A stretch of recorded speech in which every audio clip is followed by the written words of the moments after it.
Nous allons maintenant parler des grands débatteurs. Nous en sommes à la 5e édition. 5e édition. Du concours Les Grands Débatteurs, le thème général, l'éducation à la citoyenneté et à la démocratie chez les jeunes.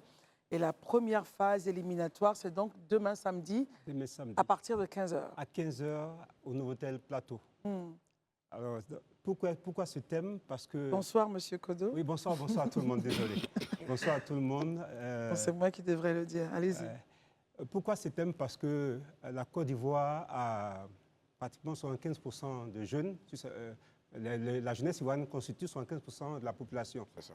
Et on ne vit qu'en société, donc la citoyenneté doit être connue et être exercée. Pour nous, c'est important. C'est la première fois que dans l'histoire de ce concours, nous adoptions un thème général pour conduire un peu l'ensemble des activités que nous avons. Et pour nous, faire vivre ce thème à travers ce concours, c'est prendre des thématiques, des débats qui soient axés, pour la plupart, pas toutes, pas tous, mais des thématiques, des débats qui soient axés sur ce thème général. C'est aussi organiser des journées d'orientation jeune, puisque pour cette année, innovation, nous avons un partenariat avec l'AUF. Et avec l'AUF, nous prévoyons en prélude à la finale qui doit avoir lieu le 25 avril 2026. L'AUF qui est l'agence? L'Agence universitaire de France. Voilà. Nous avons un partenariat et avec l'AUF, nous voulons organiser des journées d'orientation jeune. Donc, au-delà de là, apprendre à faire des CV, à comprendre et à réfléchir sur les enjeux de leur propre parcours, nous voulons aussi profiter de ce cadre-là pour sensibiliser sur la thématique générale. Voilà. Élysée? OK. Je voulais juste savoir aujourd'hui combien de... Là, je vois que 16 équipes à la conquête du trône. Oui, c'est ça. Ces équipes-là sont formées de qui forment ces équipes-là? Et puis, quel bilan? Parce que je suppose qu'il y a eu probablement des phases de sélection ou pas? Bien sûr. Voilà, bien sûr. Donc, que retenir en tout cas de ces phases de sélection-là? Alors, déjà, pour cette année, nous avons eu à peu près 32 équipes. 32 équipes qui se sont inscrites. Il y a eu plus de 32 équipes, mais il y a eu des équipes qui ont désisté. Voilà. Mais 32 équipes se sont inscrites, qui ont participé à la présélection. Et comme chaque année, nous retenons 16 équipes. C'est le nombre d'équipes homologuées pour pouvoir participer aux Jeux oratoires. Maintenant, ce que je peux retenir, c'est que pour cette année particulièrement, le niveau des équipes a été pour moi je l'ai trouvé assez appréciable. Le niveau était élevé et je pense que cela va augurer d'une compétition qui soit de haut vol. Pour cette année, comme novation, nous avons ouvert le championnat au-delà du district d'Abidjan sur 2 villes. La ville de San Pedro et puis la ville de Boaké, avec des actions assez spécifiques. Nous avons des équipes des 2 villes là, dans les 16 finalistes. Dans les 16 finalistes. Nous avons une équipe venant de San Pedro et une autre équipe venant de Boaké. Voilà. C'est des universités formelles ou bien c'est des équipes, je vais prendre l'exemple. Hein. Oui. Est-ce que c'est des universités qui donc proposent ou par exemple, je prends un exemple, je peux venir avec Herman et puis vraiment on forme une équipe et on dit, ou bien avec mes amis chroniqueurs et nous on veut prendre part au débat. Comment c'est fait en fait? Ouais, les deux sont possibles, c'est-à-dire la manière de constituer les équipes est assez libre. Il y a des équipes qui viennent d'organisations de jeunes, comme l'équipe de San Pedro est composée de 4 membres JCI. Okay. Par contre, l'équipe qui vient de Boaké représente l'université Alassane Ouattara. Okay. Mais à Abidjan, c'est assez hétéroclite. Il y a des équipes qui sont formées de personnes qui se connaissent et qui veulent participer ensemble, mais qui n'ont pas forcément la même obédience. Par contre, il y a des équipes qui viennent d'organisations particulières, telles que Toastmasters International, JCI ou autres. Donc, c'est assez libre, assez hétéroclite. Je pense que c'est ce qui fait le charme de notre sport. Herman? Ouais. Moi, j'ai été l'année dernière, j'ai eu l'honneur d'être membre du jury de la grande D'autres expériences, oui. C'était une très belle expérience. Les jeunes, effectivement, ils compétissent dans certains jeux oratoires et ça montre souvent leur regard sur les thématiques. Et je crois bien que la thématique aujourd'hui est d'actualité, hein, la citoyenneté, la démocratie et autres.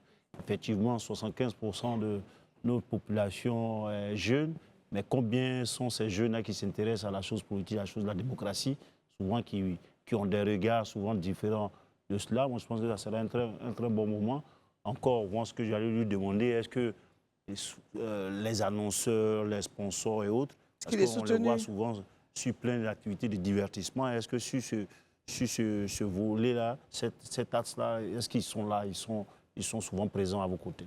Ils ne sont pas beaucoup présents. Je pense que l'activité est nouvelle un peu en Côte d'Ivoire. Pour les concerts et puis des activités de beauté, c'est assez connu. Mais Il y a beaucoup d'engouement au niveau des partenaires. Mais pour les choses de l'esprit, c'est un peu plus difficile. C'est un peu plus difficile. Moi, je veux ici reconnaître la participation d'un ministère, si je peux le dire, Oui. qui depuis la première édition nous soutient, le ministère de la Culture. Depuis la première édition, l'activité était nouvelle. Nous avons présenté le projet et le ministère de la Culture a toujours été présent avec nous. À chacune de nos finales, un représentant du ministère de la Culture était là. Moi, je trouve cela extraordinaire, d'encourager une telle activité qui permet de former. C'est vrai que ce n'est pas un concours de beauté, mais le développement passe par la formation. Non, je veux dire, il n'y a pas que la beauté. Hein. Voilà. Voilà, Ça, c'est le la beauté de développement l'art aussi, les pays développés, les grandes nations aujourd'hui qui parlent, c'est parce qu'elles ont développé en leur sein, elles ont positionné une stratégie qui ont permis justement à ces jeunes-là d'avoir de la pensée, de réfléchir, de faire des choses. Donc il n'y a pas que la beauté qui pourrait rassembler des millions. En tout cas, pour l'instant, bravo pour ce que vous faites. Daouda? Moi, en fait, la question, elle est toute simple un peu. Le thème, je pense que vous avez choisi deux thèmes, il y a la CEDEAO et les réseaux sociaux. Oui. Est-ce que c'est une réponse directe aux défis politiques, sociaux et informationnels du moment? Oui, je tiens à dire que nous prenons chaque fois des thématiques qui sont d'actualité. Nous regardons l'actualité en Côte d'Ivoire et en Afrique. C'est en fonction de cela que nous choisissons les thèmes, pour que cela puisse vraiment contribuer, ce soit une contribution vraiment à ce qui se passe autour de nous. Donc nous ne sommes pas déconnectés de ce qui se passe. Nous faisons attention à choisir des thèmes qui soient liés à ce qui se vit autour de nous. Voilà. Nous savons pour la CEDEAO, nous savons ce que c'est avec l'AES, même avec ce qui s'est passé au Bénin, etc. Donc c'est vraiment un thème d'actualité. D'accord. Marius? En tout cas, pour ce que je vois, les thématiques abordées au cours donc, de ces grands débats, de ce concours qui révèle de grands débatteurs sont d'actualité. Je voudrais donc m'appesantir sur un fait, c'est-à-dire au-delà même du concours. Est-ce qu'au-delà de la compétition, quel type de leader réellement vous voulez, et je vais dire citoyen ivoirien, voilà, vous envisagez justement faire ressortir, former ou alors révéler à la Côte d'Ivoire? Moi, j'aimerais, en réponse à cette question, vous vendre mon rêve. Dites-moi. Imaginez une jeunesse ivoirienne qui soit capable de défendre sur toutes les tables au niveau international les intérêts de notre pays, tout en imposant le respect. Imaginez une jeunesse qui, face à la violence, au lieu de se réfugier dans une violence qui répond à la violence. Une jeunesse qui est utilisée pour la violence. Voilà, mais qui trouve une alternative, la force en elle de pouvoir trouver des consensus qui soient rassembleurs. Imaginez une jeunesse qui, face à cette pléthore d'informations, qui arrive à discerner le bon de l'ivraie et qui a sa propre opinion et qui sait par là trouver sa voie. C'est cette jeunesse-là que nous voulons construire. Elle est déjà là, mais nous voulons lui offrir cette plateforme à travers ce concours-là pour qu'elle puisse s'affirmer, pour que, ici en Côte d'Ivoire et même à l'international, puisque l'enjeu, c'est de révéler la jeunesse africaine, que cette jeunesse-là puisse se tenir debout et que son avenir puisse être luisant. Voilà, c'est le rêve que je veux vendre. Très bien. Et moi, ce qui me plaît, c'est que le ticket d'entrée est à 2000 francs. Oui, c'est vraiment abordable. Comme je l'ai dit, l'activité est nouvelle et nous sommes en période de Promotion. promotion. Donc, nous faisons de telle sorte qu'un étudiant qui n'a pas les moyens puisse venir au Novotel Plateau à 2000 francs pour suivre une activité d'excellence. Voilà. Qu'est-ce qu'il y a qu'est-ce que vous mettez dans le ticket? Est-ce qu'il y a un package? Il commence à quelle heure? On commence à quelle heure? On finit à quelle heure? On commence à 15h et pour les deux matchs, nous savons très bien que demain, il y a le match de la Côte d'Ivoire. Donc, rassurez-vous, ce sera fini bien avant. Donc, on commence à 15h et on finit autour de 17h30. Autour de 17h30. Pour le prix, nous offrons l'espace qui est vraiment un espace VIP. Il y a des stylos pour de quoi noter, il y a de l'eau. Nous n'avons pas encore pour ce prix-là le moyen d'offrir des cocktails, mais cela viendra sûrement avec le temps. Voilà. Et certainement avec le soutien du ministère de la Culture. Avec le soutien du ministère de la Culture, nous faisons des clins d'œil au ministère de la Communication, qui c'est aussi un ministère de tutelle, au ministère de la Jeunesse, etc. On a déposé des courriers là-bas. On espère avoir des retours. Il y a des entreprises qui ont une politique RSE, normalement, peuvent se sentir concernées par ce que nous faisons. Voilà, comme un pan de développement pour exprimer un peu.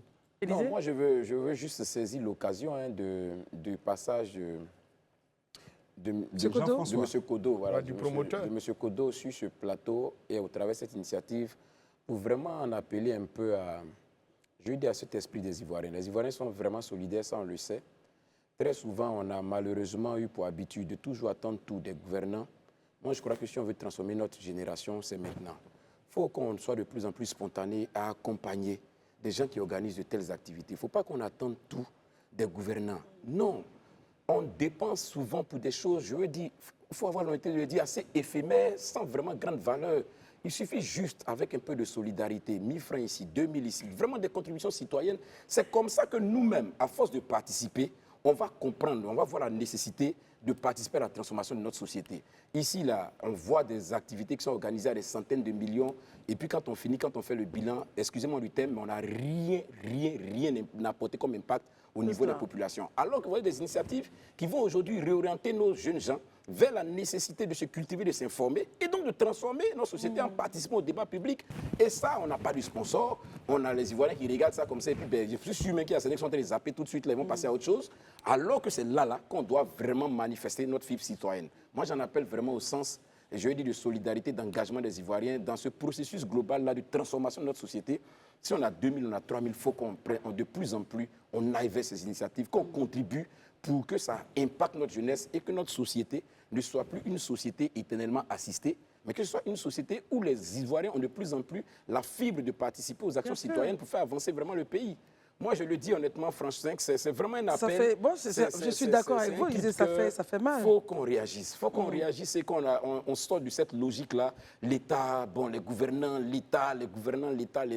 Franchement, moi, j'ai eu l'occasion, par la grâce de Dieu, d'aller dans certains pays développés. Vous n'allez pas attendre tous les jours les gens en train de crier l'État, l'État, l'État. Vraiment, cette chorale-là, ça n'existe pas là-bas. Les gens prennent des initiatives et puis ils avancent. Exactement. Ouais. Alors, merci beaucoup, Élisée. La prise de parole en public, elle est nécessaire pour tout pays, en tout cas, qui veut exercer un leadership sur le long terme.